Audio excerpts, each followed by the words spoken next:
Hello, welcome. Good morning, afternoon, evening. It is Unfiltered with Matt and Nigel. Walsh. There we Yeah, go. Good afternoon to you, Nigel Walsh. How are you good doing? afternoon, sir. I was just noticing the two of us are in black t-shirts. Yeah, a navy blue t-shirt. I did It's laugh. it's hot My and my it's hot. my wife did say, well, two things. Right? My wife did say she sent me an Instagram reel that went, "The men have got the clue for the airplane outfit." And she had a picture of the aisle where there's like man after man after man in plain black t-shirts. So obviously it's the thing. Either that or we're very trendy. Is that what you were wearing on your flight home today? It was not. No, I was actually in a shirt and jacket.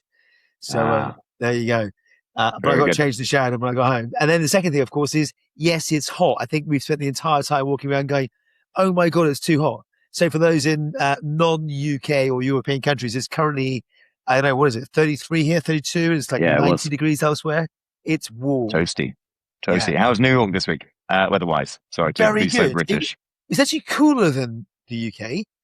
And I was in Boston as well. I had a great trip, actually. As always, I love being in our New York building. Got some great random photographs of as a client and the Chrysler building they look at. We look out onto the Empire State. And it's just like, it's those That's great. pinch you moments that make you realize why you love the city so much. So It's it's all so very easy. good. Just it's so easy to be. I mean, not blasé with that, but just it's part of life, right? Yeah, And totally you're going to these amazing places, amazing views, and I appreciate its work, but it's such a luxury or opportunity to do these I things. love it. I love it. So, but it's just you forget how like you see it every day on movies or whatever else, but then you realize, Mm. crikey, I'm actually walking around the city. But the same is true for London. Like I can't tell you, I'm like a tourist still. I come out of City Thames Link and I look up and there's St. Paul's. And like, my God, this is the it's like wonder of the world. It's amazing. Yeah, I think possibly out of everybody I know and follow on Instagram, you must take a photo of St. Paul's every time you walk past because there's about like five or six a week. I gotta say, it's pretty. It's a pretty. Like if you went back through your reel, I think That's it's very mostly true. St. Paul's. I'll send you the reel I later do for New like it. York. I'll send you the reel Okay, later for good. New York. It was Yeah, good fun. good. Um, I don't know why it takes away fun. Everyone takes the Mickey, obviously selfies and God knows whatever else. But part of my sister says, when I forget everyone and forget everything in years to come, I'll be able to reel through my roll and go, I don't remember any of these. But I was in St. Paul's a lot. And we recently went with our boy. We walked all the way to the top through the staircases. Have you done that? Whispering Gallery. Yeah, and then above. I can't remember It's what it's called. amazing, Maybe isn't it? it's really stunning. It really is. Just it just being able to have that again, the opportunity to do that. Right, it was such a huge part of history, and the Whistling Gallery was I'm great. gonna sound very old now, but they don't make them like they used to. They don't, eh? And that stood the test of time. That one did. Even the fire didn't get Well, it. it's been down and up a few times if I remember the history for years. So Mm. anyway, what's news in the insurance world or the technology world that you're seeing? Anything exciting going on that you come across? Oh, yeah. I mean, it's been lots of the same sort of lots of fundraising, a good few partnerships, Parametrics, AIG, they raised a chunk of money. I think a Series C around claims for the travel industry. There's a bunch of that stuff. I thought what did interest me, and it's a little bit more kind of AI chat than maybe insurance industry chat, was Grok. Got the headlines again a couple of days ago, and I was like, these guys. I thought Elon had kind of almost done with Grok giving away, some of its, I don't know, some of the capacity kind of around it to other players and the rest. But it just launched. I can't remember the name of the model, but it just came out with its latest model, which is sorry, highly competitive with a load of Claude's top models. I'm like, wow, okay. So it's one of those kind of like been waiting in the wings, obviously working diligently away in true kind of Musk style, and they come up with something that, as a kind of non-contender in the race, they are back and they are fighting strong in the frontier But model space. I was okay, like, so interesting. Like so Facebook also or Meta, sorry, also released Muse and a few of their models. That as well as all the weights for them and everything else. Um, how many enterprises have you come across in the last 12 months that are talking about either Meta or Grok? Because I can count them on a that single many, hand. Zero. that many. Yeah. Yes, Like quite true. it's genuinely OpenAI or Microsoft, Gemini or Claude. And Yeah. then of course then you've got the GLMs and the Kimi K3s and the open models that are out there, open source models that are out there. But Meta and Grok don't normally feature in enterprise conversations. I had an interesting. So on that note, I was judging for the Insurance Times Tech and Innovation How did that Awards go? this week. Um, yeah, it's great fun. It was never going to be the same as me, you, and Donna, never. But it was great fun. It was a lovely crowd. And this is the preamble, the postamble, in between the entrance coming online, because it's all online now, right? And I think we talked last time. Yeah, we did. It's always more fun in person. Donna posted a lot, tagged you and Donna on it last week, I think it was, and they were like, Yeah, "We've got to so. find a way to do it together, right?" Yeah, but it's an interesting. So there's a solution provider who they've been around in business for 17 years. So they're kind of well and truly established. But they have moved into the agentic era, and they're using a bunch of kind of AI in the way that they're bringing their data to their clients. But what they're talking about is a lot of the work they do is using the frontier models, but quite low level. Um, low level models, right? Within these kind of frontier providers. As in So, usually um, Haiku as opposed to Opus yeah, 4.6. Exactly, exactly. totally, and but like properly, probably, but they tested it to death, and what they recognize is actually what they require isn't that sophisticated, and they're able therefore to get it out much cheaper to the clients, and the clients are really happy with that, and then they're not asking for the top tier models with the greatest, I don't know, intelligence, complexity, understanding, or whatever they require. And so it's a really interesting. We at Cerner have been sort of relying on kind of upgrading as these new models come out. But actually, there's a point of maybe we need to rethink that a little bit, right? Maybe I maybe totally actually agree. that I yeah, think we don't need all that. we need to ask the question: what are we optimizing for? Like a Ferrari Sure, gets you from A to B in the same way that a Fiat Panda would do, for example. Um, and if there's traffic, is there any difference? Like it totally. doesn't matter that you do it in 24 hours versus 2 minutes. In some cases, probably not, right? No, 100%. Yeah. Although yesterday I was yeah, I'm up in the middle of England. We had a family, a family funeral, so I don't mean to take the temperature down. But I was driving in 30 odd degree heat in my mum's car. All I could have done was make on and that. So yeah, we wouldn't have got any good egg quicker, but I wouldn't have been sweating so much at the end, to tell you. But there we Oh, go. I have so many Bless her. comments, probably Bless her. all inappropriate to record, so I'm going to keep my mouth stuffed. Um, yeah. There we go. No, And I'm what about sorry to you? hear What that. have But you seen? Oh no, there's it's all good. been It's a there's lovely been thing. loads of things that are interesting to me. Like I was with someone yesterday, and I think the net is the news isn't slowing down anytime soon, but it feels like all more of the same. And I don't mean that in a bad way. It's like there's just lots of activity. How much of it is churn and stuff like that versus how much of that is actually materially going to make an impact on what we're up to? There's big announcements and there's little announcements, and you just got to work out well what Yeah, one's what. The big one this week was Nvidia, for example, and their AI factories and financing, which was 500 million of money under a heads of agreement to go sort that out, which I thought was super interesting. Um, and again, Nvidia at the core, almost financing the AI factories of the future yeah, with the likes yeah, of yeah, Blackstone, and I think it was Blackstone and a bunch of others. So they're really interesting, big announcements in my mind that you go, huh, that's really, really super interesting. Um, so that was on top of mind. The other was you saw that Accelerant was purchased by Tomo Bravo. Tomo Bravo being the same company that gave the keys back to Medallia not a few months back because they didn't want to buy, or if they thought it had run its course as a software business. At least again, my take of it. So interesting, and obviously Accelerant is positioned as a risk exchange. And then you go back to our friends at OpenAI, and I shared the clip with you a minute ago, which will be in this week's newsletter as well from a friend, which was they seem to have had a lot of exits. So um, their CRO, who's ex Slack, um, was there for 9 months and has just exited. And then you look at this clip from Ed Elson of Prof G Media, and there's been quite a few exits from the COO, admittedly been there for 8 years, decent innings, through to a number of other execs. So, And then he links it all the way back to the circular economy. That means it's this amount of revenue for Microsoft and this amount of revenue for Amazon. You do sit there and go, how much of all of this is propping everything else up? Or does it Yeah. need to in the short term?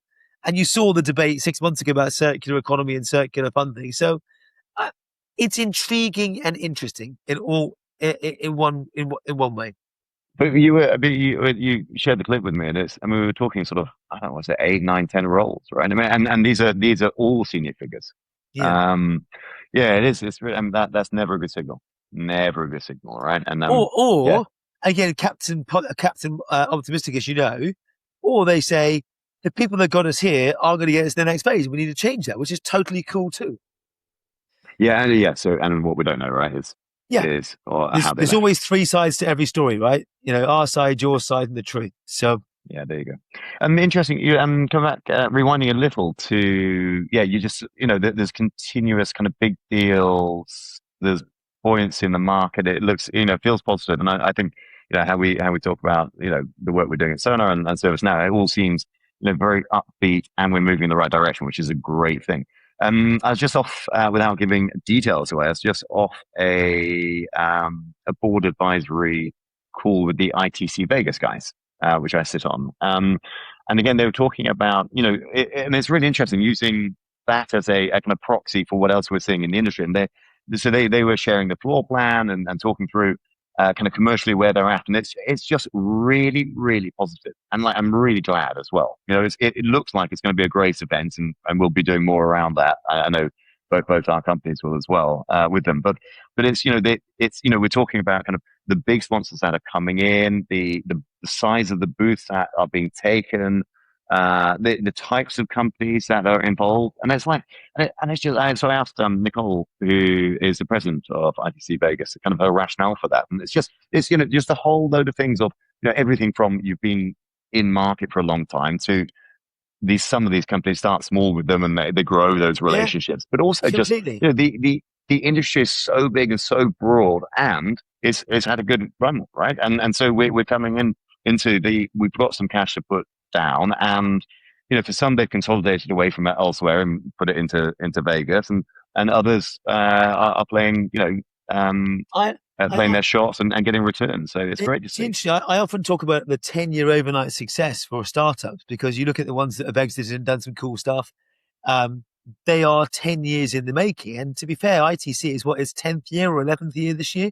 It's, Yeah, yeah.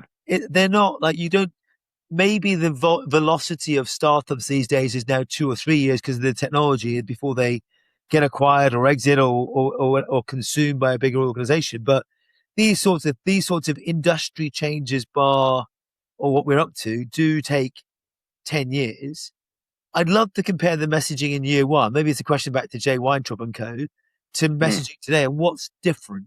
What in yeah, reality is different, or are we still just talking about things in interesting ways? yeah. I wonder.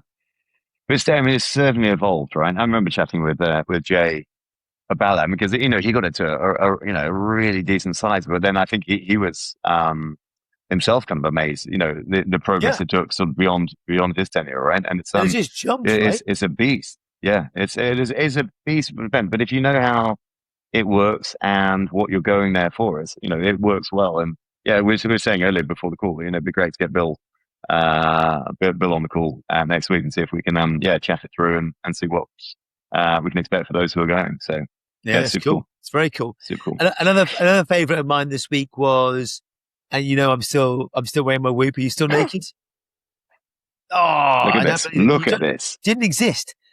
They've now connected their product to Medicare beneficiaries. So in the US, if you're on Medicare, you can now get Whoop through that as well. So, which I thought was interesting because you saw that in the UK, the NHS a few months back or weeks back came out and said, we will start to reward people for doing 30 minutes walking every day. I think Yeah. this whole quantified self. You can take it to the nth degree, like you and I used to, or do sometimes. You don't at the moment. You're still naked. Um, but I think getting the rest or the long tail of the population into understanding movement and sleep and all the things that we're supposed to know better about is super interesting. Did you see Harry Stebbings rant, probably a better word, rant on about the NHS getting people moving No, announcement. Yeah, so he was just, well, I mean, basically said, let's get people eating better, right? Because that's where the problem is. It's not necessarily the movement. But he was ranting and ranting, which is great. But it also reminded me of another rant of his, which was around, I think he just came out of a meeting with a startup that was looking for funding with him, where the startup was kind of celebrating the fact that one of their policies is giving a work from home August option. and he hates that, Yeah, right? he hates that because he's so US in his mentality, right? And then he's much more kind of corgi than than mainland Europe and their kind of their size. So yeah, he was absolutely furious about it. So I was yeah, laughing. I was bless him. listening to one of his podcasts on the plane on the way home. I was laughing that he's saying router, not router. Oh, there So we go. He's I gone. might send He's him a gone. message, go, hey, come on, you've seemed Yeah. to have swallowed the Kool Aid here. Yeah, it totally has. Um, yes, but no, I'm quite enjoying my lack of data. But it's interesting how prevalent Whoop are. They are everywhere, and I don't know if they got an injection of PE or they're just now They putting their no, they marketing did that, spend and they've to. also they made a load of big hires. Like Nike executives have gone over there. There's a lady that's gone into the CEO. They've done a load of really big senior hires over the last, I think, 2 to 3 months. And they've been quite. If you follow them on LinkedIn or elsewhere, they've been quite prevalent with some of their announcements. I mean, So but they're like we talked about. They're on the Tour de France, but I see them. I see them in across the tennis. They're just, they are absolutely everywhere I look. But it's interesting, how mainstream that is, right? As well. So, we're talking about it in terms of kind of sporting world and whatnot. But I've also seen a lot of people who are not terribly active now wearing their, and then So I had this debate with Emma, my other half, and I said to her, she was like, "Well, why do you still have it after 75,000 days, and why are you still fatty?" She didn't say that, nearly did. Um, but I said, I think sometimes it's a status symbol to go, I care about my health, and whether mm, you wear a Fitbit or a Whoop or a Garmin or whatever else it might be, it just says I'm interested in doing something. I'm active and I'm moving. yeah. I Yeah, think. yeah, no, maybe that's it, right? And but it's interesting how what data points are of value to different people as well, and how they're using it because I don't know, maybe just it tracks your sleep is enough, right? We don't want to wear our watches, we put our phones down, and actually you don't have to be a I don't know what a Formula One driver or whatever else, right? You Yeah, you yeah. just want to know that you've had a good night's sleep and you get some But data around that. but I think back to your point, they've got the partnerships with not Mercedes, with Ferrari and a bunch of others, which makes them really really interesting. So Yeah, if that's where the we've often talked before about the link between folks that are competitive or former athletes or like to work out or exercise, and indeed then the corporate world is quite interesting. I think so. yeah, I think it's a good leading indicator. If I chatted to a friend of mine whose son's done ultra marathons, and they said, should they put that on the CV? I'm like, hell yes. That just says you're committed, probably a little bit OCD, and able to go after long, complicated, hard tasks. yeah. No, Really good. 100% agree. Yeah, and that you can keep focus and you Oh, sacrifice a bunch although, of stuff, right? although I'm not sure A, I have a CV, or B, High Rocks is on it. Is it on yours, Matt? I don't think I've ever had a CV. Ever. Isn't that terrible? I must have written one at some time. Oscar asked And me I to look at definitely would his put, recently, and I'm like, oh my god, where's my last formatted one that I had? And it was probably about 15 years ago. I was like, okay, it's slightly different these days. So that's what yeah, LinkedIn is, isn't it? that's quite It's fun. just your CV. That's your Well, I CV. think it is, That's your but CV. but if you're starting from scratch, you gotta have something there. So Yeah. Nah, totally. which is good. Yeah, good stuff.